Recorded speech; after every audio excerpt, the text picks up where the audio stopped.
स्वागत है आप सभी का एजुकेशन के 98 यूट्यूब चैनल में। फ्रेंड्स, अगर आपने अभी तक हमारे यूट्यूब चैनल को सब्सक्राइब नहीं किया तो सब्सक्राइब करें और बेल आइकन को ऑल पर जरूर करें।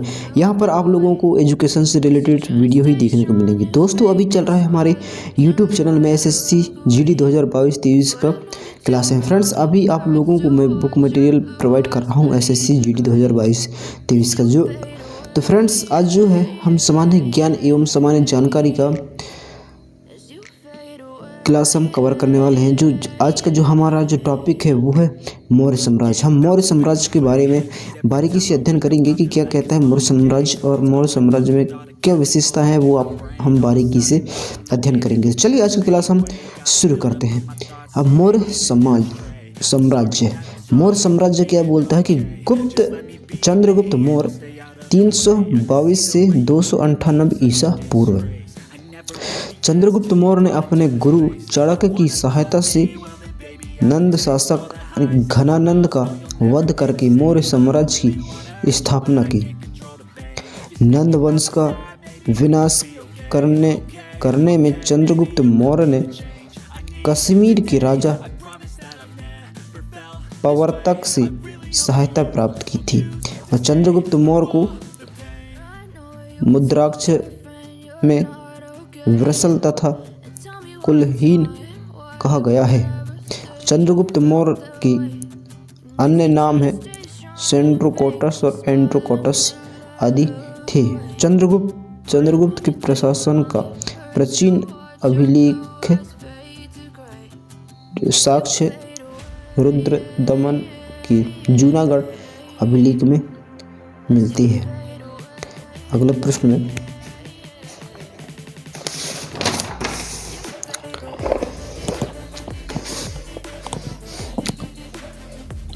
भारतीय साम्राज्य का पहला ऐतिहासिक सम्राट चंद्रगुप्त मौर्य को माना जाता है। सेल्यूकस का राजदूत मेगस्थनीज चंद्रगुप्त के दरबार में आया, जिसने इंडिका नामक पुस्तक लिखी। अब मेगस्थनीज ने पाटलिपुत्र को पालीब्रोथा कहा है। सेल्यूकस निकेटर ने अपनी पुत्री हेलेना की शादी चंद्रगुप्त मौर्य के साथ कर दी और 4 प्रांत काबुल, कंधार, रेहात एवं मकरान चंद्रगुप्त को दिए। प्लूटार्क के अनुसार चंद्रगुप्त ने सेल्यूकस को 500 हाथियां उपहार में दिए थे। प्लूटार्क के अनुसार चंद्रगुप्त के पास 6 लाख की पैदल सेना थी, जिसे जस्टिन ने डाकुओं का गिरोह कहा है। बिंदुसार, अब हम देखेंगे बिंदुसार 298 से 272 ईसा पूर्व है, जब चंद्रगुप्त मौर्य तथा माता दुर्धरा का पुत्र बिंदुसार 298 ईसा पूर्व में मगध की राजगद्दी पर बैठा। कब बैठा? 298 ईसा पूर्व में मगध की राजगद्दी में बैठा। और बिंदुसार के अन्य नाम हैं अमित्रघात, अमित्रोकेटस यूनानियों द्वारा, नंदसार, भृदसार वायु पुराण में, बिंदुसार परिशिष्ट प्रवर्तन में तथा बिंदुपाल ये चीनी ग्रंथ में। तो बिंदुसार के शासनकाल में तक्षशिला में 2 बार विद्रोह हुआ और दूसरे विद्रोह का दमन अशोक ने किया था। बिंदुसार अजीबक संप्रदाय का अनुयायी था। जैन ग्रंथों में बिंदुसार को सिंहसेन कहा गया है और एथिनियस के अनुसार बिंदुसार ने सीरिया की शासक एंट्रोयोकस प्रथम से मदिरा, सूखे अंजीर एवं एक दार्शनिक भेजने की प्रार्थना की थी, लेकिन सीरियाई शासक ने प्रदर्शनिक नहीं भेजा।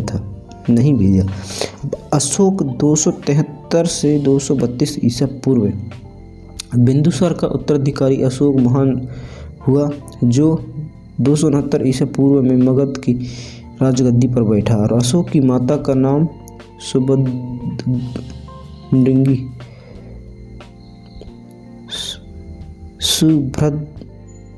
था।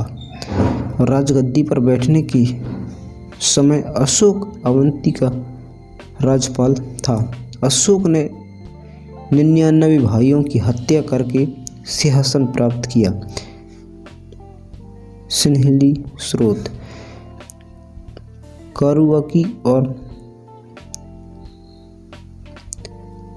तिस्रक्षिता अशोक की 2 महारानियां थीं और अशोक की पत्नी महादेवी ये शाक्य कुलीन विदिशा की राजकुमारी से महेंद्र और संघमित्रा नामक 2 संतान हुई। अशोक ने बौद्ध धर्म के प्रचार के लिए अपने पुत्र महेंद्र और अपनी पुत्री संघमित्रा को श्रीलंका भेजा। और चारुमती एवं संघमित्रा अशोक की 2 पुत्रियां थीं। और अशोक ने अपने अभिषेक के 8वें वर्ष लगभग 261 ईसा पूर्व में कलिंग पर आक्रमण किया और कलिंग की राजधानी तोसली पर अधिकार कर लिया। प्लानी का कथन है कि मिस्र के राजा टॉलेमी द्वितीय फिलाडेल्फस ने पाटलिपुत्र में डायोनुसियस नामक एक राजदूत भेजा था। अब अशोक के लेखों से संबंधित तथ्य। अशोक का नाम उल्लेख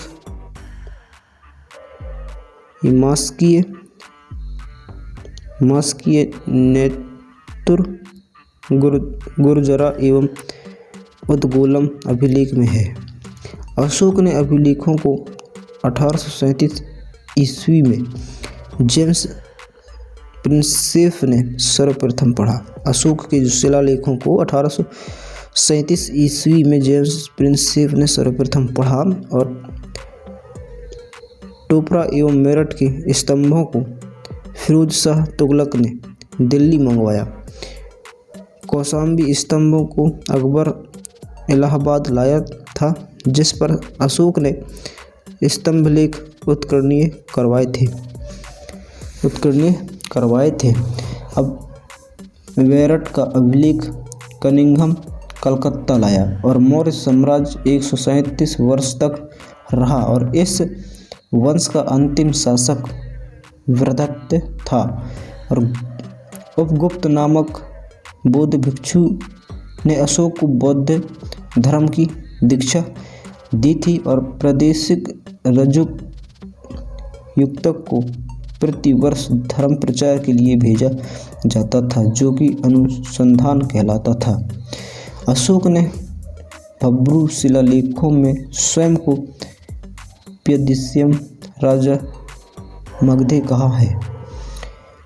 मास्की और गुर्जर और नेतुर एवं उद्गोलम अभिलेखों में इसका नाम अशोक मिलता है। और अशोक ने जीवकों के रहने हेतु बराबर की पहाड़ियों में 4 गुफाओं का निर्माण करवाया, जिनका नाम कर्ण, चौपड़, सुदामा एवं विश्व झोपड़ी था।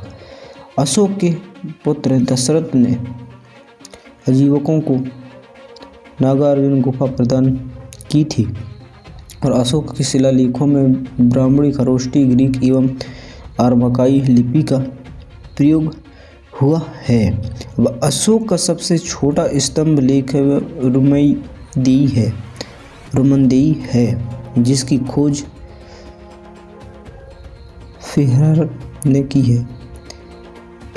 ने की। और इसी इस अभिलेख में लुम्बिनी में धम्मान यात्रा के दौरान अशोक द्वारा भू राजस्व की दर बढ़ाने की घोषणा की गई है।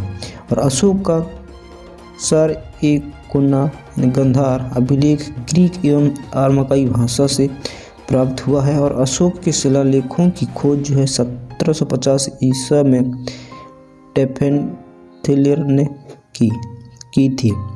इनकी संख्या 14 है। और अशोक के अभिलेखों को पढ़ने में सबसे पहला सफलता जो 1837 ईस्वी में जेम्स प्रिंस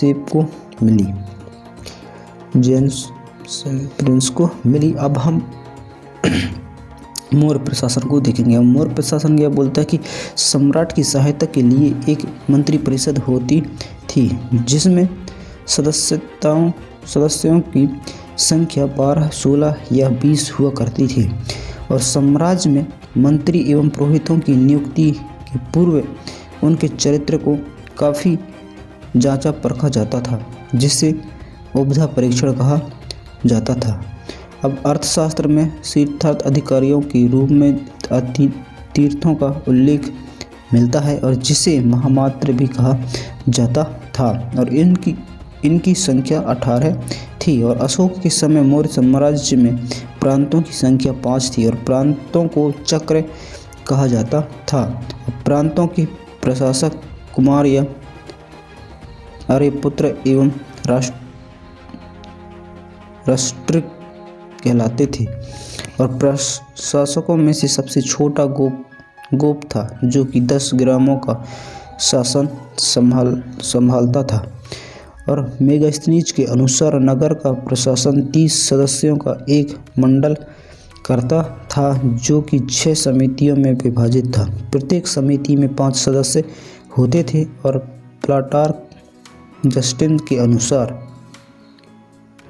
प्लूटार्क जस्टिन के अनुसार चंद्रगुप्त ने नंदों की पैदल सेना से 3 गुनी अधिक संख्या में आदमियों को लेकर संपूर्ण उत्तर भारत को रौंद डाला था।